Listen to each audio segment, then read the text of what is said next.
Meat bicycle! Hello everybody, welcome back to another top 5 guide here on Borderlands the pre-sequel. This is the series where I pick a relevant category of something in the game and then proceed to bring you guys a top 5 list of things to do with that category. So today we're going to be carrying on the guide and I'm going to be bringing to you my top 5 hardest bosses to kill. So we're very early on in these top 5 guides. I actually bought a guide on the top 5 easiest bosses to kill, those that can be farmed very quickly and taken down pretty easily. But there are a few bosses in this game that are very, very difficult and hard to take down. Now this guide is going to be the vanilla maps only. By that I mean the ones in the original game. No Claptastic Voyage DLC, so it's just the normal maps. But yeah, without further ado, let's get on with the guide. So at number 5 I have chosen this guy right here. This is the Bosun, who is obviously in Pity's Fall. Now there is quite a specific target or way of doing this which makes it quite easy, which is taking out his shield regenerators and then taking him down before he can actually hurt you. Hiding is quite a good key. I am using a Tombstone Nisha build here with T4SR pistols, which is pretty much game breaking maneuver, so I actually take this guy down really quickly.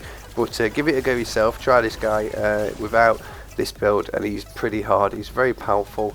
If you don't take all them shields down, he will regenerate and it's even worse then. So yeah, all in all, just a bit frustrating, and say how early on in the game you actually face him, he can take you by surprise pretty well. So moving on to number 4 then, I have picked this guy who's going to pop up any second now, Jira. Now this guy isn't necessarily too dangerous at first, because he tends to stay away, he does a little bit of walking around, things like that. But Jira can be a real big threat. His high HP means he's very hard to kill. Again, I'm using a Tombstone Nisha build here. I'm relying on getting a kill from one of these little things that is apparently little craggers that come out of these balls, but in this one it just does not happen. So yeah, he's, like I said, he just trots around a bit. You've got quite a lot of time to take him down, but his high health and resistance to a lot of things makes it difficult. And then all of a sudden he'll get so close to you, if you can't get him killed, he'll let out that laser beam. That's the most dangerous thing. When he opens his mouth, lets out the laser beam, it can kill you pretty damn quickly. So all in all, not too much of a threat if you stay away from him, but he can soon chip away at your shield and your health and do some serious damage. And of course there's not many things down here that will get you back up again, so once you do go down, it's pretty much game over, start again, which can be very annoying.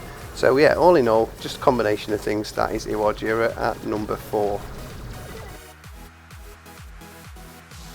At number 3 then, we are in the Titan robot production plant and we are going to see Felicity rampant. So this girl is pretty dangerous really. She's quite tough. Her exoskeleton does take quite a lot of damage, even as you can see now.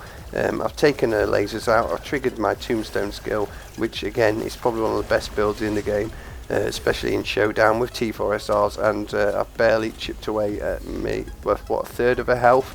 This is quite a long battle really. Those little dives she does there, very tricky. I thought I was actually going to go down here. Luckily I managed to run away, but she shoots out orbs of stuff. She has little backup bots, all sorts of things like that. But the biggest problem with her is right at the end. Quite a lot of times I've actually managed to get her health down. She has one little final attack which can put you down. Now the amount of times I've been put down right at the end, just before I was about to finish her off, and not being able to get back up was unreal. So yeah, all in all, just very frustrating and quite a long battle. So at number 3, that's Felicity rampant.